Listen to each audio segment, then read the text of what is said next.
ಓಂ ಸಾಯಿರಾಮ್.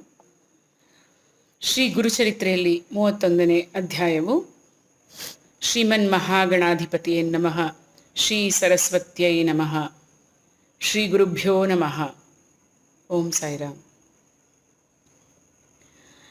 ಸಿದ್ಧಮುನಿಯು ನಾಮಧಾರಕನನ್ನು ಕುರಿತು, ಶಿಷ್ಯನೇ, ಮುಂದೆ ಕಾರಣೀಕನಾದ ಆ ಸಿದ್ಧಪುರುಷನು ಸಾಧ್ವಿಯಾದ ಸಾವಿತ್ರಿಗೆ ಈ ರೀತಿಯಾಗಿ ಹೇಳತೊಡಗಿದನು. ಅಮ್ಮ, ನೀನು ಈ ಭವದಿಂದ ಉದ್ಧಾರ ಹೊಂದಲು ಸ್ತ್ರೀಯರ ಆಚಾರ ನೀತಿಯನ್ನು ಕುರಿತು ನಿನಗೆ ವಿಸ್ತಾರವಾಗಿ ಹೇಳುವೆನು. ಸ್ತ್ರೀಯು ಪತಿ ಇರುವಾಗ ಏನು ಮಾಡಬೇಕು, ಪತಿಯು ಮೃತನಾದ ಮೇಲೆ ಏನು ಮಾಡಬೇಕು, ಈ ಎರಡೂ ವಿಷಯಗಳನ್ನು ನಿನಗೆ ತಿಳಿಸುವೆ. ಸಾವಧಾನದಿಂದ ಕೇಳಿ ನಿನಗೆ ಸರಿದೋರಿದ ಮಾರ್ಗವನ್ನು ಅನುಸರಿಸಬಹುದು ಅಂತ. ಸ್ಕಂದ ಪುರಾಣದೊಳಗಿನ ಕಾಶಿ ಖಂಡದಲ್ಲಿ ಸ್ತ್ರೀ ಧರ್ಮದ ಬಗ್ಗೆ ಒಂದು ಕಥೆಯನ್ನು ಹೇಳಲಾಗಿದೆ. ಅದೇನೆಂದರೆ, ಪೂರ್ವಕಾಲದಲ್ಲಿ ಕಾಶಿ ಪಟ್ಟಣದಲ್ಲಿ ಅಗಸ್ತ್ಯನೆಂಬ ಋಷೀಶ್ವರನು ಇರುತ್ತಿದ್ದನು. ಆತನಿಗೆ ಲೋಪಾಮುದ್ರ ಎಂಬ ಹೆಸರಿನ ಪರಮ ಪತಿವ್ರತೆಯು ಸುಜ್ಞಾನಿಯೂ ಆದ ಹೆಂಡತಿ ಇದ್ದಳು. ಯಾರಿಗೆ? ಅಗಸ್ತ್ಯನೆಂಬ ಋಷೀಶ್ವರನಿಗೆ. ಆಗಿನ ಕಾಲದಲ್ಲಿ ಅವಳಂತಹ ಪತಿವ್ರತಾ ಶಿರೋಮಣಿಯು ಇರಲಿಲ್ಲ. ಅಗಸ್ತ್ಯರಿಗೆ ವಿಂಧ್ಯನೆಂಬ ಪ್ರಖ್ಯಾತ ಶಿಷ್ಯನೊಬ್ಬನಿದ್ದನು. ಆತನು ಭೂಮಿಯ ಮೇಲೆ ಪರ್ವತ ರೂಪದಿಂದ ವಾಸಿಸುತ್ತಿದ್ದನು. ಒಂದು ಸಲ ನಾರದರು ಸಂಚರಿಸುತ್ತಾ ವಿಂಧ್ಯನಲ್ಲಿಗೆ ಬಂದರು. ವಿಂಧ್ಯನು ನಾರದ ಮುನಿಗಳಿಗೆ ಬಹುವಾಗಿ ಸತ್ಕಾರ ಮಾಡಿದನು. ಅದರಿಂದ ನಾರದರಿಗೆ ಬಹು ಸಂತೋಷವೆನಿಸಿ ವಿಂಧ್ಯನನ್ನು ಹೊಗಳತೊಡಗಿದರು. ಅವರು ವಿಂಧ್ಯನನ್ನು ಕುರಿತು, ವಿಂಧ್ಯಾಚಲನೆ, ಈ ಭೂಮಿಯ ಮೇಲೆ ನಿನ್ನಂಥ ಗಿರಿರಾಜನು ಇನ್ನೋರ್ವನಿಲ್ಲ. ನಿನ್ನಲ್ಲಿ ಸಕಲ ಜಾತಿಯ ಶ್ರೇಷ್ಠ ವನಸ್ಪತಿಗಳುಂಟು. ನೀನು ರಮ್ಯತೆಯ ತವರೂರಾಗಿದ್ದೀಯ. ನಿನ್ನ ಗಾತ್ರವು ಮಾತ್ರ ಸ್ವಲ್ಪ ಚಿಕ್ಕದು. ಮೇರುಗಿರಿಗೆ ಹೋಲಿಸಿ ನೋಡಿದರೆ ಇದೊಂದು ವಿಷಯದಲ್ಲಿ ಮಾತ್ರ ನೀನು ಕಡಿಮೆಯವನಾಗಿರುವಿ ಅಂತ ನುಡಿದರು. ನಾರದರ ಮಾತು ಕೇಳಿ ವಿಂಧ್ಯನಿಗೆ ಏನಾಗತ್ತೆ ಹೀಗೆ ಹೇಳಿದ್ರೆ, ಆತ್ಮಾಭಿಮಾನವು ಕೆರಳಿ ನಿಂತಿತು. ತಾನೂ ಮೇರು ಪರ್ವತದಂತೆ ದೊಡ್ಡವನೆನಿಸಲೇಬೇಕೆಂದು ನಿರ್ಧರಿಸಿ ಆತನು ಬಲು ಬೇಗ ಬೆಳೆಯತೊಡಗಿದನು. ಸೂರ್ಯಮಂಡಲಕ್ಕೆ ಎದುರಾಗಿ ವಿಂಧ್ಯಾಚಲನು ಬುರುಬುರನೆ ಉಬ್ಬತೊಡಗಿದನು. ಬೆಳೆಯುತ್ತಾ ಸ್ವರ್ಗ ಭುವನದವರೆಗೂ ಎದ್ದು ನಿಂತನು. ಇದರಿಂದಾಗಿ ವಿಂಧ್ಯ ಪರ್ವತದ ದಕ್ಷಿಣ ಭಾಗವು ಕತ್ತಲೆಯಲ್ಲಿ ಮುಳುಗಿ ಹೋಯಿತು. ಯಾಕೆಂದರೆ ವಿಂಧ್ಯ ಪರ್ವತವನ್ನು ದಾಟಿ ಅಲ್ಲಿಗೆ ಸೂರ್ಯ ಕಿರಣಗಳೇ ತಲುಪದಂತಾಯಿತು. ದಕ್ಷಿಣ ಪ್ರದೇಶಗಳಲ್ಲಿ ವಾಸವಾಗಿರುವ ಋಷಿ ಮುನಿ ಬ್ರಾಹ್ಮಣರುಗಳೆಲ್ಲ ಇದರಿಂದ ತುಂಬ ಬ್ರಾಹ್ಮಣರುಗಳಿಗೆಲ್ಲ ಇದರಿಂದ ತುಂಬ ತೊಂದರೆಯಾಗತೊಡಗಿತು. ಅವರ ಹೋಮ ಹವನಾದಿ ನಿತ್ಯ ಕರ್ಮಗಳೆಲ್ಲ ನಿಂತು ಹೋದವು. ಆಗ ಋಷಿಗಳೆಲ್ಲರೂ ಸೇರಿ ದೇವೇಂದ್ರನಲ್ಲಿಗೆ ಹೋಗಿ ವಿಂಧ್ಯನು ಅತಿಯಾಗಿ ಬೆಳೆಯುತ್ತಿರುವ ಬಗ್ಗೆ ದೂರು ಸಲ್ಲಿಸಿದರು. ಚಿಂತಿತನಾದ ದೇವೇಂದ್ರನು ಬ್ರಹ್ಮನಲ್ಲಿಗೆ ಹೋಗಿ ಈ ವಿಷಯದ ಬಗ್ಗೆ ಪರಿಹಾರವೇನೆಂದು ಪ್ರಶ್ನೆ ಮಾಡಿದನು. ಆಗ ಬ್ರಹ್ಮದೇವನು ಸ್ವಲ್ಪ ಯೋಚಿಸಿ, ದೇವೇಂದ್ರ, ಅಗಸ್ತ್ಯ ಮುನಿಯು ವಿಂಧ್ಯನ ಗುರುವಾಗಿರುವನು. ಆತನು ಕಾಶಿ ಪಟ್ಟಣದಲ್ಲಿ ವಾಸಿಸುತ್ತಿದ್ದಾನೆ. ಏನಾದರೂ ಉಪಾಯ ಮಾಡಿ ನಾವು ಆ ಅಗಸ್ತ್ಯ ಮುನಿಯನ್ನು ಭರತ ವರ್ಷದ ದಕ್ಷಿಣ ಭಾಗಕ್ಕೆ ಕರೆತರಬೇಕು. ಉತ್ತರ ಭಾಗದಲ್ಲಿರುವ ಶ್ರೀಕಾಶಿಯಿಂದ ದಕ್ಷಿಣ ಭಾಗಕ್ಕೆ ಬರುವಾಗೆ ಹೇಗೂ ದಾರಿಯಲ್ಲಿ ವಿಂಧ್ಯನು ಅವರಿಗೆ ಭೇಟಿಯಾಗಿಯೇ ಆಗುತ್ತಾನೆ. ಗುರುಗಳನ್ನು ಕಂಡೊಡನೆಯೇ ವಿಂಧ್ಯನು ಅವರಿಗೆ ದೀರ್ಘದಂಡ ನಮಸ್ಕಾರ ಮಾಡುತ್ತಾನೆ. ಆಗ ಆತನ ಶಿಖರವು ನೆಲಕ್ಕೆ ಬಾಗಲೇಬೇಕಾಗುವುದು. ಆಗ ಶಿಷ್ಯನ ಎತ್ತರವನ್ನು ಗಮನಿಸಿದ ಆ ಅಗಸ್ತ್ಯ ಮುನಿಗಳು, ಇನ್ನು ಮುಂದೆ ನೀನು ಹೀಗೆಲ್ಲ ಬೆಳೆಯಬೇಡವೆಂದು ತಮ್ಮ ಶಿಷ್ಯನಿಗೆ ಆಜ್ಞೆ ಮಾಡಿದರೂ ಮಾಡಬಹುದು. ಅದಕ್ಕಾಗಿ ದೇವತೆಗಳಾದ ನೀವೆಲ್ಲರೂ ತಡ ಮಾಡದೆ ಈಗಿಂದೀಗಲೇ ಕಾಶಿ ಪಟ್ಟಣಕ್ಕೆ ಹೋಗಿ ಅಗಸ್ತ್ಯ ಮುನಿಗಳಿಗೆ ದಕ್ಷಿಣ ಭಾಗಕ್ಕೆ ಬರುವಂತೆ ಪ್ರಾರ್ಥನೆ ಮಾಡಿಕೊಳ್ಳಿರಿ ಎಂದು ನಿರೂಪಿಸಿ ಕಳಿಸಿದನು. ದೇವೇಂದ್ರನು ಸಕಲ ದೇವತೆಗಳನ್ನು ಕರೆಸಿಕೊಂಡು ಬೃಹಸ್ಪತ್ಯಾಚಾರ್ಯರೇ ಮೊದಲಾದ ಮುನಿಗಣದೊಂದಿಗೆ ಕಾಶಿ ಪಟ್ಟಣಕ್ಕೆ ಬಂದನು. ಅಗಸ್ತ್ಯ ಮುನಿಯು ತನ್ನ ಆಶ್ರಮಕ್ಕೆ ಆಗಮಿಸಿದ ಮುನಿಗಳಿಗೂ ದೇವತೆಗಳಿಗೂ ಅರ್ಘ್ಯ ಪಾದ್ಯಾದಿಗಳಿಂದ ಸತ್ಕರಿಸಿ ಪೂಜೆ ಮಾಡಿದನು. ದೇವತೆಗಳು ಬೃಹಸ್ಪತಿಯು ತಮಗೆ ಸತ್ಕಾರ ಮಾಡಿದ ಅಗಸ್ತ್ಯ ಹಾಗೂ ಆತನ ಹೆಂಡತಿಯಾದ ಲೋಪಾಮುದ್ರೆಯನ್ನು ಬಹಳವಾಗಿ ಕೊಂಡಾಡಿದರು. ದೇವತೆಗಳ ಗುರುಗಳಾದ ಬೃಹಸ್ಪತ್ಯಾಚಾರ್ಯರಿಗೆ ಲೋಪಾಮುದ್ರೆಯ ಅಪ್ರತಿಮವಾದ ಪಾತಿವ್ರತ್ಯ ಧರ್ಮಾಚರಣೆಯನ್ನು ಕಂಡು ಅಚ್ಚರಿ ಎನಿಸಿತು. ಅವರು ಎಲ್ಲ ದೇವತೆಗಳಿಗೂ ಮುನಿಗಳಿಗೂ ಆ ಲೋಪಾಮುದ್ರೆಯ ಪಾವಿತ್ರ್ಯದ ವಿಷಯವಾಗಿ ಈ ರೀತಿಯಾಗಿ ಹೇಳತೊಡಗಿದರು. ಸಕಲ ದೇವತೆಗಳೇ ಮತ್ತು ಋಷಿಗಳೇ, ಈ ಲೋಪಾಮುದ್ರೆಯಂಥ ಪತಿವ್ರತೆಯು ಈ ಸದ್ಯದ ಸ್ಥಿತಿಯಲ್ಲಿ ಇನ್ಯಾರೂ ಇಲ್ಲ. ಅರುಂಧತಿ, ಸಾವಿತ್ರಿ, ಮಹಾಪತಿವ್ರತೆಯಾದ ಅನುಸೂಯೆ, ಶಾಂಡಿಲ್ಯ ಪತ್ನಿ ಲಕ್ಷ್ಮಿ, ಪಾರ್ವತಿ, ಶತರೂಪ, ಹಿಮಾಲಯನ ಸತಿಯಾದ ಮೇನಕೆ, ಸುನೀತೆ, ಸೂರ್ಯಪತ್ನಿಯಾದ ಸಂಧ್ಯಾ, ಅಗ್ನಿದೇವನ ಪತ್ನಿಯಾದ ಸ್ವಾಹ, ಇವರೆಲ್ಲರೂ ಪರಮ ಪತಿವ್ರತೆಯರೇ ಆಗಿದ್ದರೂ ಸಹಿತ ಲೋಪಾಮುದ್ರೆಯು ಇವರೆಲ್ಲರಿಗಿಂತಲೂ ಹೆಚ್ಚಿನವಳಾದ ಹದಿವದೆಯಾಗಿದ್ದಾಳೆ. ಪತಿವ್ರತ ಸ್ತ್ರೀಯರಲ್ಲಿ ಇರಬೇಕಾದ ಆದರ್ಶ ಆಚರಣೆಗಳೆಲ್ಲವೂ ಈ ಅಗಸ್ತ್ಯ ಪತ್ನಿಯಲ್ಲಿ ಮನೆ ಮಾಡಿಕೊಂಡಿವೆ. ಪರಮ ಪತಿವ್ರತೆಯಾದ ಇವಳು ತನ್ನ ಪತಿಯು ಊಟ ಮಾಡಿದ ನಂತರ ಆತನ ಎಂಜಲನ್ನೇ ಪ್ರಸಾದವೆಂದು ಸ್ವೀಕರಿಸಿ ಊಟ ಮಾಡುವಳು. ಪತಿಯು ಎದ್ದು ನಿಂತಿರುವ ವೇಳೆಯಲ್ಲಿ ಅವಳೆಂದೂ ಕುಳಿತುಕೊಳ್ಳಲಾರಳು. ಪತಿಯ ಆಜ್ಞೆಯಾದ ನಂತರವೇ ಅವಳು ಕೂಡ್ರುವಳು. ಇಡೀ ದಿನವೆಲ್ಲ ಪತಿ ಸೇವೆಗಾಗಿಯೇ ಮುಡುಪಾಗಿರುವಳು. ಮನೆಗೆ ಬಂದ ಅತಿಥಿಗಳನ್ನು ಈಶ್ವರ ಭಾವನೆಯಿಂದ ಕಂಡು ಸತ್ಕರಿಸುವಳು. ಪತಿಯ ಅಪ್ಪಣೆ ಇಲ್ಲದೆ ದಾನ ಧರ್ಮಗಳನ್ನಾಗಲಿ ಯಾತ್ರೆ ಕ್ಷೇತ್ರಗಳನ್ನಾಗಲಿ ಇವಳು ಮಾಡಲಾರಳು. ತನ್ನ ಪತಿಯ ಪಾದಸೇವೆಯಲ್ಲಿಯೇ ಆ ಎಲ್ಲ ಪುಣ್ಯ ಫಲಗಳಿವೆ ಎಂಬುದನ್ನು ಇವಳು ಚೆನ್ನಾಗಿ ಅರ್ಥ ಮಾಡಿಕೊಂಡಿರುವಳು. ಪತಿಯೇ ಸರ್ವೇಶ್ವರನೆಂಬ ಭಾವನೆಯು ಸತಿಗೆ ತಕ್ಕದಾಗಿರುತ್ತದೆ. ಪತಿಗೆ ನಿದ್ರೆ ಹತ್ತುವವರೆಗೂ ಪರಿಪರಿಯಿಂದ ಸೇವೆ ಮಾಡುವುದೇ ಇವಳ ಈಶ್ವರಾರಾಧನೆಯು. ಪತಿಗೆ ನಿದ್ರೆ ಹತ್ತಿದ ಮೇಲೆ ಆತನ ಪಾದಗಳಿಗೆ ನಮಸ್ಕರಿಸಿ ಮಲಗಿಕೊಳ್ಳುವುದು ಈ ಪತಿವ್ರತೆಯ ಕರ್ತವ್ಯವು. ಇವಳು ಪತಿಯು ಏಳುವ ಮುನ್ನವೇ ಎದ್ದು ಗೃಹ ಕೃತ್ಯ ಮುಗಿಸಿ ಸ್ನಾನ ಮಾಡಿ ಪತಿಯನ್ನು ಪೂಜಿಸಿ ಪಾದೋದಕವನ್ನು ಸ್ವೀಕಾರ ಮಾಡುವಳು. ಈ ಸತಿಯು ಗಂಡನು ಮನೆಯಲ್ಲಿದ್ದಾಗ ಮಾತ್ರ ಆತನ ತೃಪ್ತಿಗಾಗಿ ಬೇಕಾದಂತೆ ಸಿಂಗರಿಸಿಕೊಳ್ಳುವಳು. ಚೆನ್ನಾಗಿ ಹೆಳಲು ಹಾಕಿಕೊಂಡು ಕುಂಕುಮ, ಕಾಡಿಗೆ, ಸಿಂಧೂರ, ಅರಿಶಿನ, ತರತರದ ಪುಷ್ಪಗಳನ್ನು ಧರಿಸಿ ರಂಭೆಯಂತೆ ಕಾಣುತ್ತಾ ಆತನ ಕಣ್ಮನಗಳಿಗೆ ಆನಂದವನ್ನು ಉಂಟು ಮಾಡುವಳು. ಆಗ ತಾಂಬೂಲವನ್ನು ಹಾಕಿಕೊಳ್ಳುವಳು. ಆದರೆ ಪತಿಯ ಅನುಪಸ್ಥಿತಿಯಲ್ಲಿ ಮಾತ್ರ ಇವಳು ಯಾವ ಅಲಂಕಾರವನ್ನೂ ಮಾಡಿಕೊಳ್ಳುವುದಿಲ್ಲ. ಒಂದು ವೇಳೆ ಯಾವುದೇ ಕಾರಣದಿಂದ ಪತಿಯು ಸಿಟ್ಟಿಗೆದ್ದು ನಿಷ್ಠುರ ನುಡಿಯನ್ನಾಡಿದರೆ ಇವಳು ಸಿಟ್ಟು ಮಾಡದೆ ಕ್ಷಮೆಗಾಗಿ ಆತನ ಪಾದ ಹಿಡಿಯುವಳು. ಗೃಹ ಕೃತ್ಯಕ್ಕಾಗಿ ಯಾವುದೇ ವಸ್ತುಗಳ ಅವಶ್ಯಕತೆ ಉಂಟಾದಾಗ ಇವಳು ಅದನ್ನೆಂದೂ ಪತಿ ಎದುರು ಬಾಯಿ ಬಿಚ್ಚು ಹೇಳಲಾರಳು. ತನ್ನ ಮಕ್ಕಳಿಂದ ಪತಿಗೆ ಆ ವಿಷಯ ತಿಳಿಸಿ ಪಡೆದುಕೊಳ್ಳುವಳು. ಒಂದು ವೇಳೆ ಮಕ್ಕಳು ಮನೆಯಲ್ಲಿ ಇರದಿದ್ದರೆ ಸೂಕ್ಷ್ಮ ಸಂಜ್ಞೆಯಿಂದಲೇ ಪತಿಗೆ ಅದರ ಕಲ್ಪನೆಯಾಗುವಂತೆ ಮಾಡುವಳು. ಗಂಡನು ಹೊರಗಿನಿಂದ ಮನೆಗೆ ಬಂದಾಗ ಇವಳು ಆತನನ್ನು ಅತಿ ಸಂಭ್ರಮದಿಂದ ಬಾಗಿಲಲ್ಲಿ ನಿಂತು ಸ್ವಾಗತಿಸುವಳು. ಆತನ ಪಾದ ತೊಳೆದು ಒಳಗೆ ಕರೆದೊಯ್ದು ಉಚಿತಾಸನದಲ್ಲಿ ಕೂಡ್ರಿಸಿ ಪರಾಮರಿಕೆ ಮಾಡುವಳು. ಪತಿಯು ಅತಿಯಾಗಿ ದಣಿದು ಬಂದಿದ್ದರೆ ಆತನಿಗೆ ಬೀಸಣಿಗೆಯಿಂದ ಗಾಳಿ ಹಾಕುವಳು. ಪಾದಗಳನ್ನು ಹಿಸುಕುತ್ತಾ ಆತನ ಆಯಾಸವನ್ನು ನಿವಾರಿಸುವಳು. ಈ ಪತಿವ್ರತೆಯು ಪತಿಯಾಜ್ಞೆ ಇಲ್ಲದೆ ಮನೆಯ ಹೊರಗೆ ಅನ್ಯ ಕಡೆಗೆ ಎಂದೂ ಹೋಗಲಾರಳು. ಒಂದು ವೇಳೆ ಹೋಗುವಂತ ಪ್ರಸಂಗ ಬಂದರೂ ಅಲ್ಲಿ ಬಹು ಸಮಯ ನಿಲ್ಲಲಾರಳು. ನೆರೆಹೊರೆಯವರ ಸಂಪರ್ಕದಿಂದ ದೂರವಿರುವಳು. ಅಲ್ಲದೆ ಅಗಸಗಿತ್ತಿ, ಕುಂಟಿಣಿ, ಜೈನ ಸ್ತ್ರೀ, ದ್ರವ್ಯಹೀನೆ ಇಂಥವರ ಸಹವಾಸವನ್ನೆಂದೂ ಮಾಡಲಾರಳು. ತನ್ನ ಗಂಡನನ್ನು ನಿಂದಿಸುವವರ ಕೂಡ ಮಾತನ್ನಾಡಲಾರಳು. ತನ್ನ ಗಂಡನ ಎಂಜಲವನ್ನು ಪ್ರಸಾದವೆಂಬ ಭಾವನೆಯಿಂದ ಊಟ ಮಾಡುವಳು. ಊಟ ಮಾಡುವ ಮೊದಲು ಗೋಮಾತೆಗೂ ಮನೆಗೆ ಬಂದ ಅತಿಥಿಗಳಿಗೂ ಪ್ರಸಾದ ಸಲ್ಲಿಸುವಳು. ಪರಮ ಪತಿವ್ರತೆಯಾದ ಈ ಲೋಪಾಮುದ್ರೆಯಂತೆ ಆಚರಣೆ ಮಾಡಲಾರದ ಹೆಂಗಸರು ನಿಜಕ್ಕೂ ನರಕ ಭಾಜಕರಾಗುವರು. ದೇವತೆಗಳೇ ಮತ್ತು ಋಷಿಗಳೇ, ಪತಿವ್ರತೆಯು ಗಂಡನೊಂದಿಗೆ ಎಂದೂ ಎದುರು ವಾದಿಸಬಾರದು. ಗಂಡನು ಎಂಥವನೇ ಇರಲಿ ಅವನು ಹರಿಸ್ವರೂಪನೆಂದು ತಿಳಿಯುವುದು ಅವಳ ಆದ್ಯ ಕರ್ತವ್ಯ. ಪತಿಯಾಜ್ಞೆ ಇಲ್ಲದೆ ವ್ರತೋಪವಾಸ ಮಾಡುವವಳು ತನ್ನ ಪತಿಯ ಆಯುಷ್ಯವು ಕ್ಷೀಣಿಸುವುದಕ್ಕೆ ಕಾರಣಳಾಗುವಳು.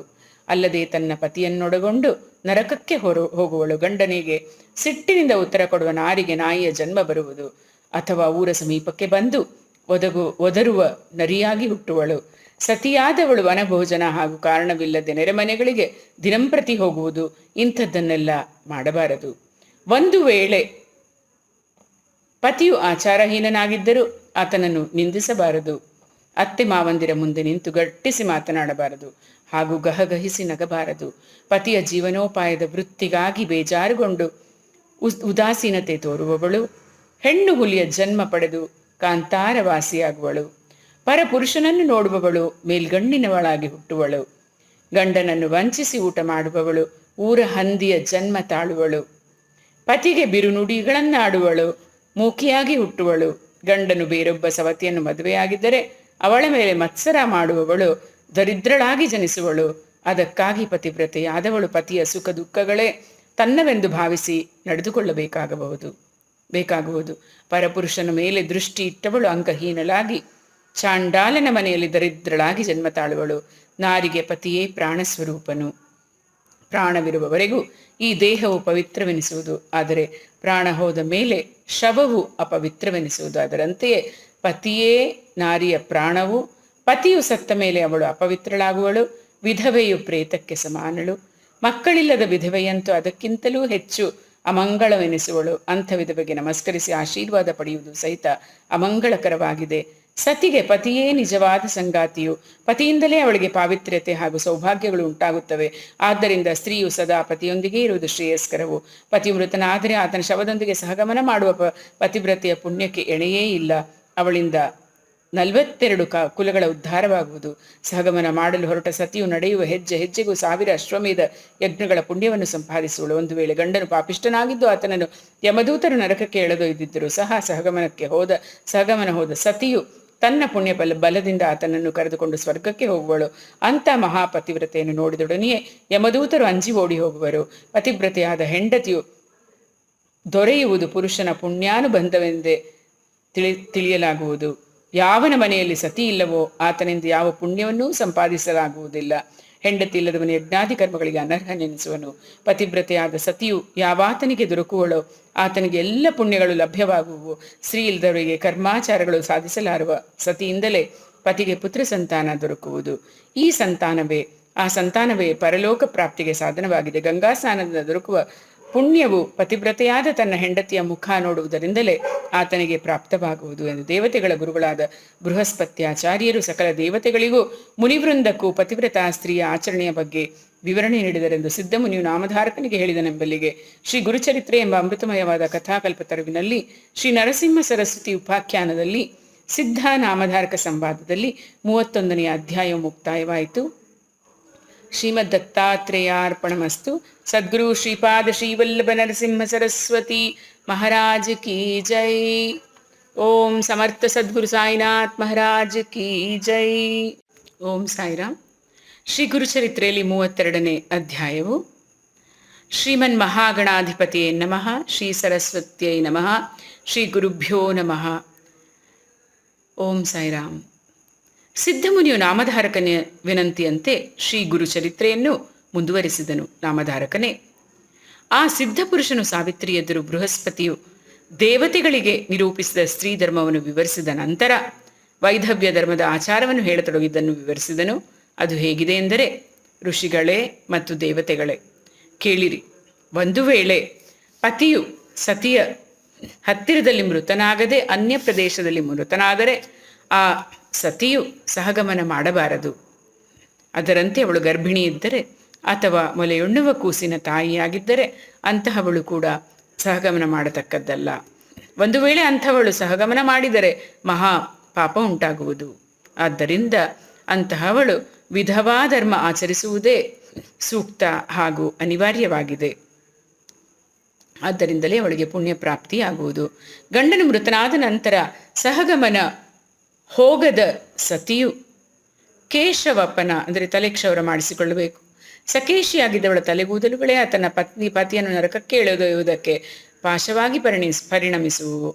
ಅವಳು ಸತ್ತ ನಂತರ ತಾನೂ ನರಕ ಸೇರುವಳು. ವಿಧವೆ ಆದವಳು ನಿತ್ಯ ಪ್ರಾತಸ್ನಾನ ಮಾಡಬೇಕು. ಒಂದೇ ಬಗೆಯ ಧಾನ್ಯದಿಂದ ತಯಾರಿಸಿದ ಆಹಾರವನ್ನು 9 ಮಾತ್ರ ಊಟ ಮಾಡಬೇಕು. 3 ದಿನ ಉಪವಾಸ ಮಾಡಬೇಕು. ಪಕ್ಷ ಮಾಸದಲ್ಲಿ 5 ದಿನ ಉಪವಾಸ ಮಾಡಬೇಕು. ಚಂದ್ರಾಯಣದಂತೆ ಗ್ರಾಸ ಭೋಜನ ಮಾಡಬೇಕು. ಅಂದರೆ ಶುಕ್ಲ ಪಕ್ಷದ ಚಂದ್ರೋದಯದ ದಿನ ಒಂದೇ ಒಂದು ತುತ್ತು ಊಟ ಮಾಡಿ ಮರುದಿನದಿಂದ ಪ್ರತಿದಿನವೂ ಒಂದೊಂದೇ ತುತ್ತುಗಳನ್ನು ಹೆಚ್ಚಿಸುತ್ತಾ ಹುಣ್ಣಿಮೆಯ ದಿವಸ ಪೂರ್ಣ ಊಟ ಮಾಡಬೇಕು. ತದನಂತರ ಕೃಷ್ಣ ಪಕ್ಷದಲ್ಲಿ ಚತುರ್ದಶಿಯಿಂದ ಒಂದೊಂದೇ ತುತ್ತುಗಳನ್ನು ಕ್ರಮವಾಗಿ ಕಡಿಮೆ ಮಾಡುತ್ತಾ ಅಮಾವಾಸ್ಯೆಯ ದಿವಸ ಸಂಪೂರ್ಣ ಉಪವಾಸ ಮಾಡಬೇಕು. ಅಶಕ್ತರು ಅಥವಾ ಮುಪ್ಪಿನವರಾಗಿದ್ದರೆ ನಿತ್ಯ 1 ಹೊತ್ತು ಊಟ ಮಾಡಬೇಕು.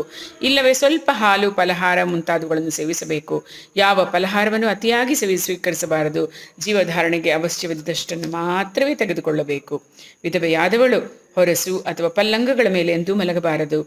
ಮಲಗಿದರೆ ಅಂತಹವಳು ತನ್ನ ಪತಿಸಹಿತಳಾಗಿ ನರಕವನ್ನು ಅನುಭವಿಸಬೇಕಾಗುವುದು. ಎಣ್ಣೆ ಹಚ್ಚಿ ಎರೆಕೊಳ್ಳುವುದು, ಮೈಕೈಗಳನ್ನು ತಿಕ್ಕಿಸಿಕೊಳ್ಳುವುದು, ಗಂಧ ಪರಿಮಳಯುಕ್ತವಾದ ತಾಂಬೂಲ ಸೇವಿಸುವುದು, ಹೂಮಾಲೆ ಧರಿಸುವುದು, ಮಂಗಳ ವಸ್ತುಗಳನ್ನು ಉಪಯೋಗಿಸುವುದು ಇದೆಲ್ಲವೂ ವಿಧವೆಗೆ ನಿಷಿದ್ಧವಾಗಿದೆ. ಪುತ್ರರಿಲ್ಲದ ವಿಧವೆಯು ಪತಿಯ ಶ್ರಾದ್ದ ಕರ್ಮ ಮಾಡುವಾಗ ತಾನೇ ಕೈಯಲ್ಲಿ ತಿಲಾ ದರ್ಭಾಕ್ಷತೆಗಳನ್ನು ತೆಗೆದುಕೊಂಡು ಭರ್ತಾರನ ಗೋತ್ರನಾಮಗಳನ್ನು ಉಚ್ಚರಿಸಬೇಕು. ನಿತ್ಯವೂ ವಿಷ್ಣುವಿನ ಅರ್ಚನೆ ಮಾಡಬೇಕು. ತನ್ನ ಪತಿಯೇ ವಿಷ್ಣು ಸ್ವರೂಪನೆಂಬ ಭಾವನೆಯಿಂದ ಆತನ ವ್ಯಕ್ತಿತ್ವವನ್ನು ಸ್ಮರಣೆಗೆ ತಂದುಕೊಳ್ಳಬೇಕು. ತೀರ್ಥಯಾತ್ರೆಯನ್ನು ಕೈಗೊಳ್ಳುವಾಗ ವಿಷ್ಣು ನಿರೋಪ ಪಡೆಯಬೇಕು, ಇಲ್ಲವೇ ಗುರು ಅಥವಾ ಯೋಗ್ಯ ಬ್ರಾಹ್ಮಣರಿಂದ ನಿರೋಪ ಪಡೆಯಬೇಕು. ತಾನು ಸುಮಂಗಲಿಯಾಗಿದ್ದಾಗ ಪ್ರೀತಿಸುತ್ತಿದ್ದ ಅಥವಾ ಇಚ್ಛಿಸುತ್ತಿದ್ದ ವಸ್ತುಗಳನ್ನು ಯೋಗ್ಯವಾದ ಬ್ರಾಹ್ಮಣರಿಗೆ ದಾನ ಮಾಡಬೇಕು. ಮಾಘ ಮಾಸದಲ್ಲಿ ವಿಷ್ಣುವಿನ ಸ್ಮರಣೆ ಮಾಡುತ್ತಾ ಪವಿತ್ರ ತೀರ್ಥಕ್ಷೇತ್ರಗಳಲ್ಲಿ ಸ್ನಾನ ಮಾಡಬೇಕು. ವೈಶಾಖ ಮಾಸದಲ್ಲಿ ಜಲಕುಂಭ ದಾನವನ್ನು, ಕಾರ್ತಿಕ ಮಾಸದಲ್ಲಿ ದೀಪಾರಾಧನೆ ಮತ್ತು ಘೃತದಾನಗಳನ್ನು ಬ್ರಾಹ್ಮಣರಿಗೆ ದಾನ ಮಾಡಿ ಶಕ್ತಿಯಾನುಸಾರವಾಗಿ ದಕ್ಷಿಣೆ ಕೊಡಬೇಕು. ಮಾಘ ಮಾಸದಲ್ಲಿ ಎಳ್ಳು ತುಪ್ಪಗಳನ್ನು ದಾನ ಮಾಡಬೇಕು. ವೈಶಾಖ ಮಾಸದಲ್ಲಿ ಅರಣ್ಯ ದಾರಿಗಳಲ್ಲಿ ನಿರ್ಮಲವಾದ ನೀರಿನ ಅರವಟ್ಟಿಗೆಗಳನ್ನು ಇಡಬೇಕು. ಈಶ್ವರನ ತಲೆಯ ಮೇಲೆ ಸ್ವಚ್ಛ ಹಾಗೂ ಮಡಿಯಾಗಿರುವ ಜಲಧಾರೆಯನ್ನು ನಿಲ್ಲಿಸಬೇಕು. ಗಂಧ, ಪತ್ತಿ, ಪರಿಮಳಯುಕ್ತವಾದ ಪುಷ್ಪಾದಿಗಳಿಂದ ಈಶ್ವರನನ್ನು ಪೂಜಿಸಬೇಕು. ಗಂಧ, ಪತ್ರಿ, ಪರಿಮಳಯುಕ್ತ ಪುಷ್ಪಾದಿಗಳಿಂದ ಈಶ್ವರನನ್ನು ಪೂಜಿಸಬೇಕು. ತಮ್ಮ ಶಕ್ತಿಯಾನುಸಾರವಾಗಿ ಬ್ರಾಹ್ಮಣರ ಮನೆಗಳಿಗೆ ನೀರು ಹಾಕಬೇಕು. ಮಧ್ಯಾಹ್ನದ ವೇಳೆಗೆ ಹಸ್ತಮದ ಅತಿಥಿಗಳಿಗೂ ವಿದ್ವಾಂಸರಿಗೂ ಊಟ ಹಾಕಬೇಕು. ತೀರ್ಥಯಾತ್ರೆಗೆ ಹೋಗುವವರಿಗೆ ಛತ್ರಿ ಹಾಗೂ ಪಾದುಕೆಗಳನ್ನು ದಾನವಾಗಿ ನೀಡಬೇಕು. ಯಾತ್ರಿಕರು ಮನೆಗೆ ಬಂದಾಗ ಅವರ ಪಾದ ಪ್ರಕ್ಷಾಲನೆ ಮಾಡಬೇಕು. ಅವರಿಗೆ ಗಾಳಿ ಬೀಸಬೇಕು. ಹೊದ್ದುಕೊಳ್ಳುವುದಕ್ಕೆ ಅರಿವೆ ಅಂಚಡಿಗಳನ್ನು ಕೊಡಬೇಕು. ಸುಗಂಧಯುಕ್ತ ತಾಂಬೂಲವನ್ನು ಕೊಡಬೇಕು. ಬಿಸಿಲಿನಲ್ಲಿ ತಣಿದು ಬಾಯಾರಿ ಬಂದಿದ್ದರೆ ಜಲಪಾತ್ರೆ, ಶರಬತ್ತು, ಪಾನಕ ಮುಂತಾದ ತಂಪಾದ ಪಾನೀಯಗಳನ್ನು, ದ್ರಾಕ್ಷಿ, ಬಾಳೆಹಣ್ಣು ಮುಂತಾದ ಫಲಗಳನ್ನು ಕೊಟ್ಟು ಅವರ ತಾಪ ನಿವಾರಣೆ ಮಾಡಿಸಬೇಕು. ಈ ಪ್ರಕಾರ ವಿಧವೆಯಾದವಳು ತಾನು ಕೊಡುವ ದಾನಗಳನ್ನೆಲ್ಲ ತನ್ನ ಪತಿಯ ಹೆಸರಿನಿಂದಲೇ ಕೊಡಬೇಕು. ಕಾರ್ತಿಕ ಮಾಸದಲ್ಲಿ ಜವೆ, ಗೋಧಿಯ ಅನ್ನ ಅಥವಾ ಒಂದೇ ಥರದ ಅನ್ನವನ್ನು ಊಟ ಮಾಡಬೇಕು. ಬದನೆಕಾಯಿ, ನುಗ್ಗೆಕಾಯಿ, ಸೂರ್ಣಗಡ್ಡೆ, ಎಣ್ಣೆ, ಜೇನುತುಪ್ಪ ಇವುಗಳನ್ನು ತಿನ್ನಕೂಡದು. ಕಂಚಿನ ಪಾತ್ರೆಯಲ್ಲಿ ಊಟ ಮಾಡಬಾರದು.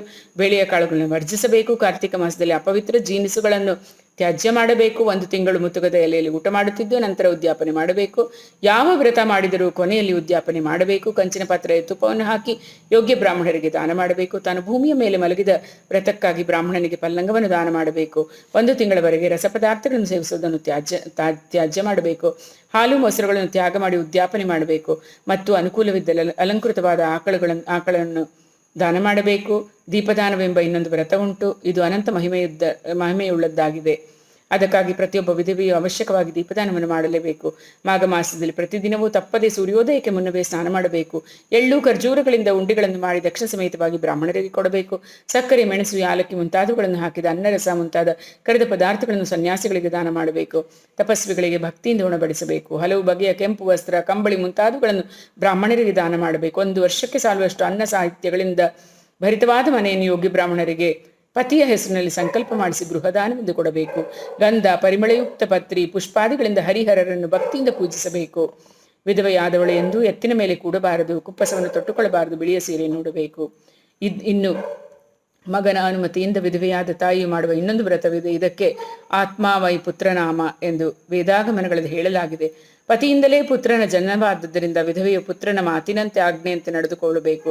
ಇಂತು ತಪ್ಪದೇ ಆಚರಣಶೀಲರಾಗಿ ಬಾಳುವ ವಿಧವೆಗೆ ಸಹಗಮನ ಮಾಡಿದಷ್ಟೇ ಪುಣ್ಯ ಫಲ ಉಂಟು. ತನ್ನ ಪತಿಯು ಪಾಪಿಯಾಗಿದ್ದು ನರಕದಲ್ಲಿ ಒದ್ದಾಡುತ್ತಿದ್ದರೂ ಸಹಿತ ತನ್ನ ವೈಧವ್ಯ ಕಾಲದಲ್ಲಿ ಈ ಪ್ರಕಾರ ಆಚರಣಶೀಲರಾಗಿ ಬಾಳಿದ ವಿಧವೆಯು ಮರಣ ಹೊಂದಿದ ನಂತರ ನರಕದಲ್ಲಿರುವ ತನ್ನ ಪತಿಯನ್ನು ಸಂಗಡ ಕರೆದುಕೊಂಡೇ ಸ್ವರ್ಗಕ್ಕೆ ಹೋಗುವಳು. ಬೃಹಸ್ಪತಿಯು ಈ ವಿಧವಾಗಿ ದೇವತೆಗಳಿಗೂ ಮುನಿಗಳಿಗೂ ವಿಧವಾ ಧರ್ಮದ ಆಚರಣೆಯನ್ನು ವಿವರಿಸಿ ಹೇಳಿದನು. ಮತ್ತು ಪತಿವ್ರತಾ ಶಿರೋಮಣಿಯಾದ ಲೋಪಾಮುದ್ರೆಯನ್ನು ಬಹುವಾಗಿ ಸ್ತುತಿಸಿದನು. ಅಲ್ಲದೆ ದೇವಮುನಿಗಳೇ, ಜಗತ್ತಿನಲ್ಲಿರುವ ಪತಿವ್ರತೆ ಎಲ್ಲರೂ ಭಗೀರಥಿಗೆ ಸಮನಾದವರು ಮತ್ತು ಅವರ ಗಂಡಂದಿರು ಶಂಕರನ ಸಮಾನರಾದವರು. ಇಂಥ ದಂಪತಿಗಳನ್ನು ಪೂಜಿಸುವವರ ಪುಣ್ಯಕ್ಕೆ ಎಣೆಯೇ ಇಲ್ಲವೆಂದು ಬೃಹಸ್ಪತಿ ವಿವರಿಸಿ ಹೇಳಿದನೆಂದು ಆ ಸಿದ್ಧ ಪುರುಷನು ಸಾವಿತ್ರಿಗೆ ತಿಳಿಸಿ, ಎಲೈ ಬಾಲೆಯೇ, ಪರಲೋಕ ಸಾಧನೆಗಾಗಿ ನಿನಗೀಗ ಸಹಗಮನ ಮತ್ತು ವೈಧವ್ಯ ಧರ್ಮಪಾಲನೆಗಳೆಂಬ 2 ಮಾರ್ಗಗಳನ್ನು ಸೂಚಿಸಿದ್ದೇನೆ. ಇವುಗಳು ನಿನಗೆ ಇಷ್ಟವೆನಿಸಿದ್ದನ್ನು ನೀನು ಆರಿಸಿಕೊಳ್ಳಬಹುದು. ನಿನಗೆ ಧೈರ್ಯವಿದ್ದರೆ ಸಹಗಮನ ಮಾಡು, ಇಲ್ಲವೇ ವೈಧವ್ಯ ಧರ್ಮವನ್ನು ಆಚರಿಸು. ನಿನಗೆ ಯಾವುದು ವಿಹಿತವೆನ್ನಿಸುವುದೋ ಅದನ್ನು ನನ್ನೆದುರು ನಿಸ್ಸಂಕೋಚವಾಗಿ ಹೇಳು ಮಗಳೇ ಎಂದು ಅತಿ ಪ್ರೀತಿಯಿಂದ ಅವಳ ತಲೆಯ ಮೇಲೆ ಕೈಯಿಟ್ಟು ವಾತ್ಸಲ್ಯ ಭಾವನೆಯಿಂದ ಪ್ರಶ್ನೆ ಮಾಡಿದನು. ಮುನಿಯ ಕರುಣಾವಚನಗಳನ್ನು ಆಲಿಸಿದ ಸಾವಿತ್ರಿಯು ಭಕ್ತಿಯಿಂದ ಆತನ ಪಾದಕಮಲಗಳಿಗೆ ನಮಸ್ಕರಿಸಿ, ಯೋಗೀಶ್ವರನೇ, ತಂದೆ ತಾಯಿ ಬಂಧು ಸ್ವರೂಪನಾಗಿ ಈ ದೂರದ ನಾಡಿನಲ್ಲಿ ಪರದೇಶಿಯಾಗಿ ಬಂದ ನನ್ನ ಮೇಲೆ ನೀನು ಅಂತಃಕರಣ ತೋರಿಸಿದಿ. ನಿನಗೆ ನನ್ನ ಅನಂತ ನಮಸ್ಕಾರಗಳಿರಲಿ. ಮಹಾತ್ಮನೇ, ನೀನು ನನ್ನ ಮೇಲೆ ಕರುಣಾಪೂರಿತನಾಗಿ ನನ್ನ ಉದ್ಧಾರಕ್ಕಾಗಿ 2 ಮಾರ್ಗಗಳನ್ನು ಸೂಚಿಸಿದಿ. ಆದರೆ ಅವುಗಳಲ್ಲಿ ವಿಧವಾಚಾರವು ಒಳ್ಳೆ ಕಟ್ಟುನಿಟ್ಟಿನದು, ಪ್ರಯಾಸಕರವಾಗದ್ದೂ ಆಗಿದೆ. ಮೇಲಾಗಿ ನಾನಿನ್ನು ಪ್ರಾಯದವಳಾಗಿದ್ದು ವಿಧವಾ ಧರ್ಮಾಚರಣೆಗೆ ನನ್ನ ಸೌಂದರ್ಯವೂ ಒಂದು ದೊಡ್ಡ ಆತಂಕವೇ ಆಗುತ್ತದೆ. ಆ ಕಾರಣದಿಂದ ನಾನು ಲೋಕಾಪವಾದಕ್ಕೆ ಗುರಿಯಾಗುವುದೂ ಸಾಧ್ಯವಿದೆ. ಅದಕ್ಕಾಗಿ ಗುರುದೇವ, ವಿಧವಾ ಧರ್ಮಾಚರಣೆಯು ನನ್ನಿಂದ ಆಗಲಾರದ ಕೆಲಸವು. ನಾನು ಸ್ವಸಂತೋಷದಿಂದ ಸಹಗಮನ ಮಾಡಿ ನನ್ನ ಪತಿಯೊಂದಿಗೆ ಹೊರಟು ಹೋಗುತ್ತೇನೆ. ಇದರಲ್ಲಿ ನನಗೆ ಪುಣ್ಯವೂ ಶ್ರೇಯಸ್ಸು ಲಭ್ಯವಾಗುವಂತೆ ಕರುಣಾಕರನಾದ ನೀನು ದಯವಿಟ್ಟು ಆಶೀರ್ವಾದ ಮಾಡು ಎಂದು ನುಡಿದು ಆ ಸಿದ್ಧ ಪುರುಷನ ಅಡಿಗಳಿಗೆ ಮತ್ತೊಮ್ಮೆ ನಮಸ್ಕರಿಸಿದಳು. ಆಗ ಕೃಪಾಸಾಗರನಾದ ಆ ಸಿದ್ಧ ಪುರುಷನು ಬಹು ಸಂತೋಷಪಟ್ಟು, ಅಮ್ಮ, ನೀನು ಆರಿಸಿಕೊಂಡ ಸಹಗಮನ ಮಾರ್ಗವು ಸುಯೋಗ್ಯವಾದದ್ದು. ನೀನೀಗ ನಿನ್ನ ಪತಿಯೊಂದಿಗೆ ಸ್ವರ್ಗಲೋಕಕ್ಕೆ ತೆರಳುತ್ತಿರುವಿ. ಆದರೆ ಮಗಳೇ, ನೀನು ಹೊರಡುವ ಮೊದಲು ನಿನಗೆ 1-2 ಹಿತವಚನಗಳನ್ನು ಹೇಳುತ್ತೇನೆ, ಲಕ್ಷ್ಯಗೊಟ್ಟು ಕೇಳು. ನೀನು ನಿನ್ನ ಪತಿಯ ಆರೋಗ್ಯವನ್ನು ಮರಳಿ ಸಂಪಾದಿಸಬೇಕೆಂಬ ಉದ್ದೇಶವಿಟ್ಟುಕೊಂಡು ಗುರುದರ್ಶನಕ್ಕಾಗಿ ಇಲ್ಲಿಯವರೆಗೂ ನಡೆದು ಬಂದವಳು. ದೂರದ ಯಾವುದೋ ಊರಿನಿಂದ ಇಲ್ಲಿಯವರೆಗೂ ಈ ಸದ್ಗುರುವಿನ ಮೇಲೆಯೇ ವಿಶ್ವಾಸವಿಟ್ಟು ಬಂದ ಭಕ್ತಳು ನೀನಾಗಿರುವಿ. ಆದರೆ ಬ್ರಹ್ಮನು ಮಾಡಿದ್ದೇ ಬೇರೊಂದು ವಿಧವಾಯಿತು. ಕಾಲನ ನಿಯಮವನ್ನು ಗೆದ್ದವರು ಜೀವ ಮಾತ್ರರಲ್ಲಿ ಯಾರೂ ಇಲ್ಲ ತಾಯಿ. ಅದಕ್ಕಾಗಿ ನಾವು ದುಃಖಿಸಲೂಬಾರದು. ಬ್ರಹ್ಮ ಲಿಪಿಯನ್ನು ತಪ್ಪಿಸುವುದು ಯಾರಿಂದಲೂ ಸಾಧ್ಯವಿಲ್ಲವೆಂದು ಶ್ರುತಿ ವಚನವು ಸಾರುತ್ತಿರುವುದು. ಸೂರ್ಯವಂಶದ ಸುಪ್ರಸಿದ್ಧ ಅರಸನಾದ ಹರಿಶ್ಚಂದ್ರನು ಕಾಲಮಹಿಮೆಗೆ ಸಿಕ್ಕು ಹೊಲೆಯನ ಮನೆಯಲ್ಲಿ ನೀರು ಹೊರುತ್ತಾ ಸುಡುಗಾಡನ್ನು ಕಾಯಬೇಕಾಯಿತು. ಚಕ್ರವರ್ತಿಯಾಗಿದ್ದ ಬಲಿಯು ರಸಾತಲಕ್ಕೆ ತುಡಿಯಲ್ಪಟ್ಟನು. 6 ಕೋಟಿ ವರ್ಷಗಳಷ್ಟು ದೀರ್ಘಾಯುಷ್ಯ ಪಡೆದ ರಾವಣನಂಥ ಬಲಶಾಲಿ ಸಹಿತ ಕಾಲನಿಗೆ ತುತ್ತಾಗಲೇಬೇಕಾಯಿತು. 100 ಆನೆ ಶಕ್ತಿ ಹೊಂದಿದ್ದ ದುರ್ಯೋಧನನೂ ಮೃತ್ಯುವಿಗೆ ಈಡಾದನು. ಇಚ್ಛಾಮರಣಿ ಎನಿಸಿದ್ದ ಭೀಷ್ಮನಂಥ ಮಹಾಪುರುಷನೂ ಸಹಿತ ಶರಪಂಜರದ ಮೇಲೆ ಬಿದ್ದು ಪ್ರಾಣ ಬಿಡಬೇಕಾಯಿತು. ಇನ್ನು ಈ ಜಗತ್ತಿನಲ್ಲಿ ಕಾಲನನ್ನು ಮೀರಿದ ಮಹಾಪುರುಷನೆಂದರೆ ಒಬ್ಬನೇ ಒಬ್ಬನು. ಆತನೇ ಸದ್ಗುರುನಾಥನು. ಆತನು ಕಾಲ ಕರ್ಮಗಳನ್ನು ಮೀರಿದವನು. ಕಾರಣ ಅಮ್ಮ, ನೀನೀಗ ಸಹಗಮನದ ಸಿದ್ಧತೆಗಾಗಿ ರುದ್ರಭೂಮಿಗೆ ಹೋಗು. ಆದರೆ ಚಿತೆಯನ್ನೇರುವ ಮೊದಲು ನೀನು ನಂಬಿ ಬಂದ ನರಸಿಂಹ ಸರಸ್ವತಿ ಗುರುನಾಥನನ್ನು 1 ಸಲ ಪ್ರತ್ಯಕ್ಷ ಕಂಡು ಆತನಿಂದ ಅನುಮತಿ ಪಡೆದುಕೋ. ನಂತರ ನಿನ್ನ ಪತಿಯೊಂದಿಗೆ ಸಹಗಮನ ಮಾಡು ಎಂದು ನುಡಿದು ಸಾವಿತ್ರಿ ಹಣೆಗೆ ಭಸ್ಮವನ್ನು ಹಚ್ಚಿ ಅವಳ ಕೈಯಲ್ಲಿ 4 ರುದ್ರಾಕ್ಷಿಗಳನ್ನು ಇಟ್ಟನು. ಮತ್ತು ಆ ರುದ್ರಾಕ್ಷಿಗಳಲ್ಲಿ 2 ಅವಳ ಕೊರಳಲ್ಲಿಯ ಮಂಗಳಸೂತ್ರಕ್ಕೂ 2 ಪ್ರೇತದ 2 ಕಿವಿಗಳಿಗೂ ಕಟ್ಟುವಂತೆ ಸಾವಿತ್ರಿಗೆ ಸೂಚಿಸಿ ಅಲ್ಲಿಂದ ಹೊರಟು ಹೋದನು. ನಂತರ ಸಾವಿತ್ರಿಯು ಸದ್ಭಾವನೆಯಿಂದ ಸಕಲ ಸಿದ್ಧತೆ ಮಾಡಿದಳು. ಉತ್ತಮರಾದ ಬ್ರಾಹ್ಮಣನನ್ನು ಕರೆಯಿಸಿ ಪ್ರೇತಕ್ಕೆ ಪ್ರಾಯಶ್ಚಿತ್ತ ಕೊಡಿಸಿದಳು. 16ನೆಯ ಸಂಸ್ಕಾರವನ್ನು ಮಾಡಿಸಿ ಪ್ರೇತ ಪಿಂಡ ಮೊದಲಾದವುಗಳನ್ನು ಮಾಡಿಸಿದಳು. ಬಳಿಕ ಎಣ್ಣೆ ಹಚ್ಚಿ ಎರಕೊಂಡು ಪೀತಾಂಬರವನ್ನು ಉಟ್ಟುಕೊಂಡಳು. ಅರಿಶಿನ ಕುಂಕುಮ, ಕಾಡಿಗೆ, ಸಿಂಧೂರಿ, ಹುಮಾಲೆ ಹಾಗೂ ಚಿನ್ನಾದ ಆಭರಣಗಳನ್ನು ಧರಿಸಿ ಅಲಂಕೃತಳಾದಳು. ಕೂಡಿದ ಬ್ರಾಹ್ಮಣರು ವಿದ್ಯುಕ್ತವಾಗಿ ಪ್ರೇತಕ್ಕೆ ಔಪಾಸನವನ್ನು ಮಾಡಿಸಿದರು. ಶಿದಿಗೆಯ ಮೇಲೆ ಪ್ರೇತವನ್ನು ಕಟ್ಟಿಕೊಂಡು ನದಿ ತೀರಕ್ಕೆ ಹೊತ್ತು ತಂದರು. ಆ ಸಮಯದಲ್ಲಿ ಸಾವಿತ್ರಿಯು ಸ್ವತಃ ತಾನೇ ಅಗ್ನಿಯನ್ನು ಹಿಡಿದುಕೊಂಡು ಶವದ ಮುಂದೆ ಆನಂದದಿಂದ ನಡೆದು ಬಂದಳು. 16ರ ಹರೆಯದ ಆ ಸುಂದರಿಯು ಆ ಸಮಯದಲ್ಲಿ ಸರ್ವಾಲಂಕಾರ ಭೂಷಿತೆಯಾದ ಲಕ್ಷ್ಮೀದೇವಿಯಂತೆ ಕಂಗೊಳಿಸುತ್ತಿದ್ದಳು. ಅವಳನ್ನು ನೋಡುವುದಕ್ಕಾಗಿ ಹಳ್ಳಿಯ ಸಾವಿರಾರು ಜನ ಸ್ತ್ರೀಯರು ಬಂದು ಸೇರಿದ್ದರು. ಅವರೆಲ್ಲರೂ ಆ ಪತಿವ್ರತೆಯ ನಿಶ್ಚಲವಾದ ಭಕ್ತಿಯನ್ನು ಕಂಡು ಒಬ್ಬರೊಬ್ಬರು ಒಂದೊಂದು ರೀತಿಯಾಗಿ ಮಾತನಾಡಿಕೊಳ್ಳುತ್ತಿದ್ದರು. ಬಹುಜನರು ಅವಳನ್ನು ಕೊಂಡಾಡುವರೇ ಆಗಿದ್ದರು. ಸಾವಿತ್ರಿಯು ಯಾವುದರ ಕಡೆಗೂ ಗಮನವೀಯದೆ ಶವದೊಂದಿಗೆ ನಡೆದು ಬಂದು ನದಿ ತೀರವನ್ನು ತಲುಪಿದಳು. ಅಲ್ಲಿ ಶವವನ್ನು ಇಳುಹಿಸಿ ಅಗ್ನಿಕುಂಡವನ್ನು ರಚಿಸಿದಳು. ಬಹಳಷ್ಟು ಕಟ್ಟಿಗೆ, ಕುಳ್ಳು ಮುಂತಾದವುಗಳನ್ನು ಮೊದಲೇ ದುಡ್ಡು ಕೊಟ್ಟು ಅಲ್ಲಿಗೆ ತರಿಸಿ ಹಾಕಿಸಿದ್ದಳು. ಅಗ್ನಿಕುಂಡದ ಸಮೀಪದಲ್ಲಿಯೇ ಪ್ರೇತವನ್ನು ಇಳುಹಿಸಿದ್ದಳು. ನಂತರ ಅವಳು ಮುತ್ತೈದೆಯರನ್ನೆಲ್ಲ ಕರೆದು ಬಾಗಿನಗಳನ್ನು ಕೊಟ್ಟಳು. ಅರಿಶಿನ, ಕುಂಕುಮ, ಕುಪ್ಪಸ, ಕಣ, ಹೂಮಾಲೆ, ಕರ್ಣಾಭರಣ ಮುಂತಾದ ಮಂಗಲ ವಸ್ತುಗಳನ್ನು ಮುತ್ತೈದೆಯರಿಗೆ ದಾನ ಮಾಡಿದಳು. ಗಂಧ, ಹೂವು, ಪರಿಮಳ ದ್ರವ್ಯಗಳಿಂದ ಸುಮಂಗಲೆಯರನ್ನು ಪೂಜಿಸಿ ಅವರಿಗೆಲ್ಲ ನಮಸ್ಕಾರ ಮಾಡಿದಳು. ನಂತರ ಪ್ರಸನ್ನ ಚಿತ್ತಳಾಗಿ ಎಲ್ಲರೆದುರಿಗೂ ಕೈ ಜೋಡಿಸಿ ನಿಂತುಕೊಂಡು, ಅಮ್ಮಗಳಿರ, ನಾನಿನ್ನು ನನ್ನ ತವರಿಯೂರಿಗೆ ಹೋಗುವೆ. ನನ್ನ ಮೇಲೆ ನಿಮ್ಮ ಪ್ರೀತಿ ವಾತ್ಸಲ್ಯಗಳಿರಲಿ.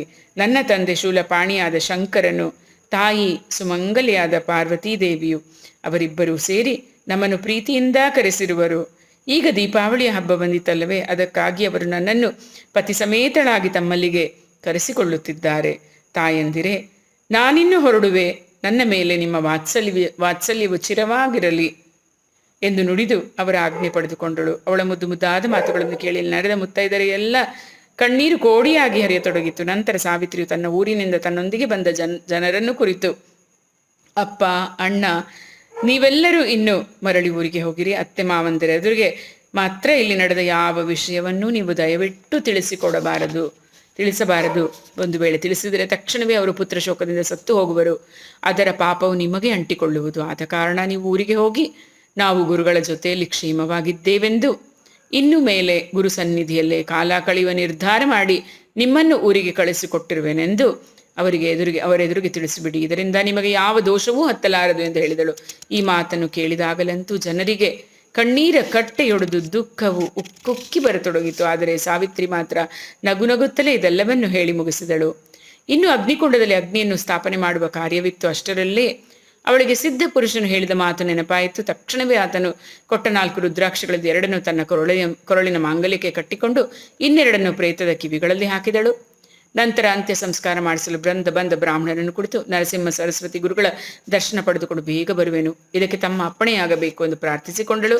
ಅದಕ್ಕೆ ಆ ಬ್ರಾಹ್ಮಣರಾದರೂ ಸಮ್ಮತಿಸಿ ದಹನ ಕಾರ್ಯಕ್ಕೆ ತಡವಾಗದಂತೆ ಹೊತ್ತು ಮುಳುಗುವ ಮೊದಲೇ ತಿರುಗಿ ಬರಬೇಕೆಂದು ತಿಳಿಸಿ ಅಪ್ಪಣೆ ಕೊಟ್ಟರು. ಅವಳೊಂದಿಗೆ ಮುಂದೆ ನಡೆಯುವ ಕೌತುಕವನ್ನು ನೋಡುವ ಸಲುವಾಗಿ ನಗರದ ಅನೇಕ ನರನಾರಿಯರು ಬ್ರಾಹ್ಮಣರು ಸಂಗಮಕ್ಕೆ ಹೊರಟು ಬಂದರು. ಸಾವಿತ್ರಿಯು ದಾರಿಯಲ್ಲಿ ಭಕ್ತಿಯಿಂದ ಗುರುಸ್ತೋತ್ರ ಮಾಡುತ್ತಲೇ ಸಂಗಮಕ್ಕೆ ಬಂದು ತಲುಪಿದಳು. ಅಲ್ಲಿ ಅರಳಿಯ ಮರದ ಕೆಳಗೆ ಪ್ರಸನ್ನ ಚಿತ್ತಳಾಗಿ ಕುಳಿತುಕೊಂಡಿದ್ದ ನರಸಿಂಹ ಸರಸ್ವತಿ ಗುರುಗಳನ್ನು ನೋಡಿ ಬಹುಭಕ್ತಿಯಿಂದ ಅವರ ಚರಣಾರವಿಂದಗಳಿಗೆ ಸಾಷ್ಟಾಂಗ ನಮಸ್ಕಾರ ಮಾಡಿದಳು. ಒಡನೆ ಶ್ರೀಗಳು ಅವಳ ತಲೆಯ ಮೇಲೆ ತಮ್ಮ ಅಮೃತ ಹಸ್ತವನ್ನಿಟ್ಟು ಆಶೀರ್ವದಿಸುತ್ತಾ ಅಖಂಡ ಸೌಭಾಗ್ಯವತಿ ಭವ ಎಂದು ನುಡಿದರು. ಗುರುಗಳು ಹಾಗೆ ಆಶೀರ್ವದಿಸಿದ್ದನ್ನು ಕೇಳಿ ಸಾವಿತ್ರಿಗೆ ವಿಸ್ಮಯವೆನಿಸಿತು. ಅವಳು ಗುರುಮಹಿಮೆಯನ್ನು ಯಾರು ಬಲ್ಲರು ಎಂಬ ಅನುಮಾನದಿಂದ ಮತ್ತೂ ಒಮ್ಮೆ ಭಕ್ತಿಯಿಂದ ಅವರ ಪಾದಗಳಿಗೆ ಹಣೆ ಹಚ್ಚಿದಳು. ಆಗಲೂ ಶ್ರೀಗಳವರು ನಿರ್ವಿಕಲ್ಪ ಭಾವನೆಯಿಂದ ಅಷ್ಟಪುತ್ರ ಸೌಭಾಗ್ಯವತಿ ಭವ ಎಂದು ಆಶೀರ್ವದಿಸಿದರು. ಗುರುಗಳ ಆಶೀರ್ವಚನ ಕೇಳಿ ಅಲ್ಲಿಗೆ ಸಾವಿತ್ರಿಯೊಂದಿಗೆ ಬಂದಿದ್ದ ಜನರೆಲ್ಲರೂ ನಗಹತ್ತಿದರು. ಆಗ ಒಬ್ಬ ಬ್ರಾಹ್ಮಣನು ಮುಂದೆ ಬಂದು ಶ್ರೀಗಳಿಗೆ ನಮಸ್ಕರಿಸಿ, ಸ್ವಾಮಿ, ಈ ಸಾಧ್ವಿಯ ಪತಿಯು ಈಗ ಪ್ರಾಣ ಬಿಟ್ಟು ಪಂಚ ತತ್ವಗಳಲ್ಲಿ ಸೇರಿ ಹೋಗಿದ್ದಾನೆ. ಇವಳು ತನ್ನ ಪತಿಯೊಂದಿಗೆ ಸಹಗಮನ ಹೋಗುವವಳಿದ್ದಾಳೆ.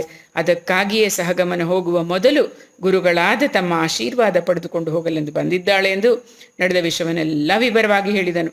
ಆಗ ಗುರುಗಳು ನಗುತ್ತಾ, ಇವಳ ಸೌಭಾಗ್ಯವು ಸ್ಥಿರವಾಗಿದೆ ಎಂದೇ ನಮ್ಮ ಬಾಯಿಂದ ಈ ರೀತಿಯಾಗಿ ಆಶೀರ್ವಚನ ಬಂದಿದೆ. ಅಂದ ಮೇಲೆ ಇವಳ ಗಂಡನು ಮರಣ ಹೊಂದುವುದಕ್ಕೆ ಅದೆಂತೂ ಸಾಧ್ಯವಿದೆ ಎಂದು ಮರುಪ್ರಶ್ನೆ ಮಾಡಿದರು. ಆಗ ಕೂಡಿದ ಜನರೆಲ್ಲ ಅವಳ ಗಂಡ ಸತ್ತಿದ್ದು ನಿಜವೆಂದು, ಆತನ ಶವವನ್ನು ಈಗಾಗಲೇ ಸ್ಮಶಾನಕ್ಕೆ ತಂದು ಅಗ್ನಿಕುಂಡದ ಸಮೀಪದಲ್ಲಿಟ್ಟು ಬಂದದ್ದಾಗಿದೆ ಎಂದು ವಸ್ತುಸ್ಥಿತಿಯನ್ನು ನಿವೇದಿಸಿದರು. ಆಗ ಗುರುಗಳು ಸ್ವಲ್ಪ ಯೋಚಿಸಿ, ಹಾಗಿದ್ದರೆ ಆ ಶವವನ್ನು ನಮ್ಮ ಬಳಿಗೆ ಹೊತ್ತುಕೊಂಡು ಬನ್ನಿರಿ. ಇವಳ ಪತಿಯ ಪ್ರಾಣವು ಹೇಗೆ ಹೋಯಿತು ನಾವು ಸ್ವಲ್ಪ ಪರೀಕ್ಷಿಸಿ ನೋಡುತ್ತೇವೆ ಎಂದು ಬ್ರಾಹ್ಮಣರಿಗೆ ಆಜ್ಞೆ ಮಾಡಿದರು. ಗುರುಗಳ ಅಪ್ಪಣೆಯಾದೊಡನೆ ಬ್ರಾಹ್ಮಣರು ಅಪ್ರೇತವನ್ನು ಹೊತ್ತು ತರುವುದಕ್ಕಾಗಿ ನದಿ ತೀರದತ್ತ ಹೊರಟರು. ಕೂಡಿದ ಜನರು ಮುಂದೇನು ಚಮತ್ಕಾರ ನಡೆಯುವುದು ನೋಡಬೇಕೆಂಬ ಕುತೂಹಲದಿಂದ ಅಲ್ಲಿಯೇ ನಿಂತುಕೊಂಡರು.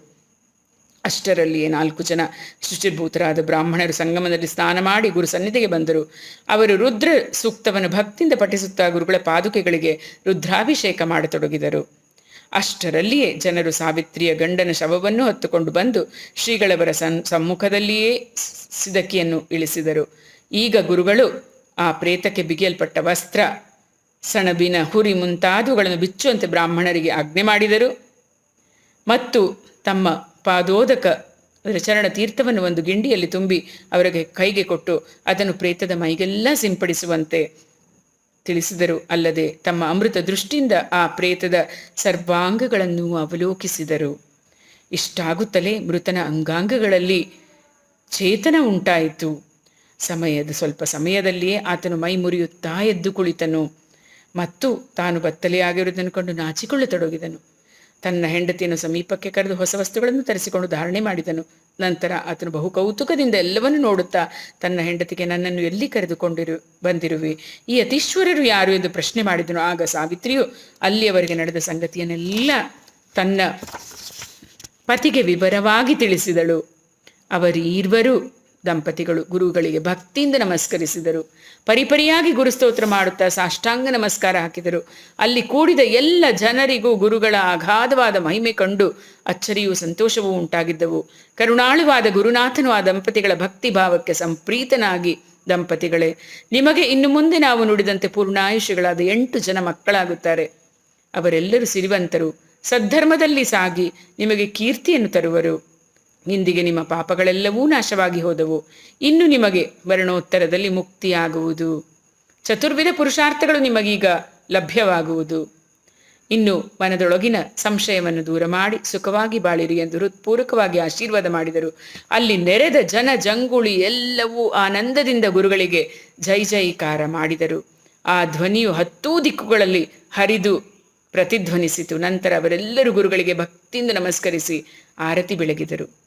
ಅಲ್ಲಿ ನೆರೆದ ಜನರಲ್ಲಿ ಓರ್ವ ಧೂರ್ತನಾದ ಕುಬುದ್ಧಿಯ ಬ್ರಾಹ್ಮಣನಿದ್ದನು. ಅವನ ಮಾತುಗಳು ಹಣ್ಣಿನಂತೆ ಮೃದುವಾಗಿರುತ್ತಿದ್ದರು, ಹೃದಯ ಮಾತ್ರ ಪರಿಪಕ್ವವಾಗಿರಲಿಲ್ಲ. ಆಂತರ್ಯದಲ್ಲಿ ಶ್ರೀ ಗುರುಗಳು ನಮ್ಮಂತೆಯೇ ಓರ್ವ ಮಾನವರೆಂಬ ಸಣ್ಣ ವಿಚಾರವು ಆತನಲ್ಲಿ ಬೇರೂರಿತ್ತು. ಅದಕ್ಕಾಗಿ ಆತನು ಶ್ರೀಗಳನ್ನು ಕುರಿತು ವಿನಯ ನಟಿಸುತ್ತಾ ಕರಜೋಡಿಸಿ, ಸ್ವಾಮಿ, ಈಗ ನನ್ನ ಮನಸ್ಸಿನಲ್ಲಿ ಒಂದು ಸಂಶಯ ಉತ್ಪನ್ನವಾಗಿದೆ, ದಯವಿಟ್ಟು ಅದನ್ನು ನಿವಾರಿಸುವ ಕೃಪೆ ಮಾಡಬೇಕು. ಅದೇನೆಂದರೆ, ಬ್ರಹ್ಮಲಿಖಿತವು ಎಂದೂ ಅಸತ್ಯವಾಗಲಾರದೆಂಬ ಮಾತನ್ನು ಸನಾತನವೆಂದೆನಿಸುವ ವೇದ ಶಾಸ್ತ್ರ ಪುರಾಣಗಳೆಲ್ಲವೂ ಸಾರಿ ಸಾರಿ ಹೇಳುತ್ತಲಿವೆ. ಮೊದಲು ಸತ್ತು ಈಗ ಬದುಕಿರುವ ಈ ವ್ಯಕ್ತಿಗೆ ದುರ್ಮರಣವೇನೂ ಉಂಟಾಗಿರಲಿಲ್ಲ. ಸುಖ ಸ್ವರೂಪದಿಂದ ಅದು ಹಗಲು ಹೊತ್ತಿನಲ್ಲಿ ಈತನು ಪ್ರಾಣ ಬಿಟ್ಟಿದ್ದನು. ಹೀಗಿದ್ದೂ ಈತನಿಗೆ ಜೀವವು ಮರಳಿ ಬಂದದ್ದೇಗೆ? ಇದರ ಮೇಲಿಂದ ನಾವು ಬ್ರಹ್ಮಲಿಖಿತವನ್ನು ಸತ್ಯವೆಂದು ತಿಳಿಯಬೇಕೋ ಅಥವಾ ಅಸತ್ಯವೆಂದು ತಿಳಿಯಬೇಕೋ?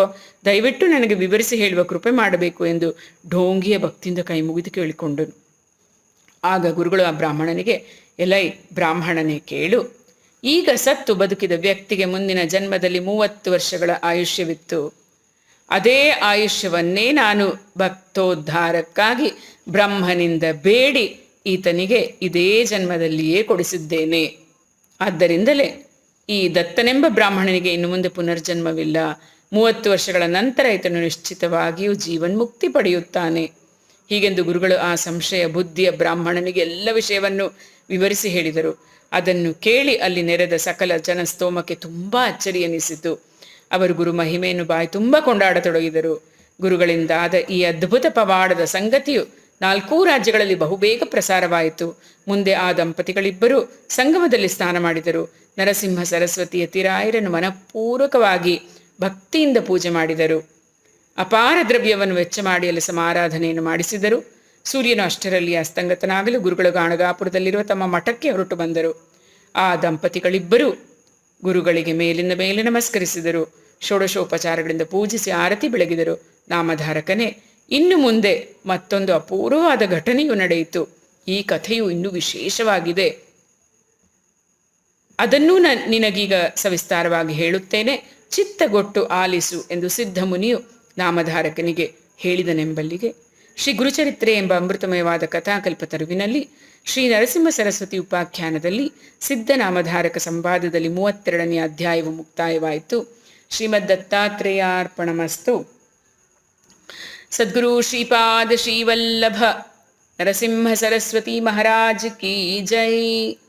ಓಂ ಸದ್ಗುರು ಸಾಯಿನಾಥ್ ಮಹಾರಾಜ್ ಕಿ ಜೈ. ಸಮರ್ಥ ಸದ್ಗುರು ಸಾಯಿನಾಥ್ ಮಹಾರಾಜ್ ಕಿ ಜೈ.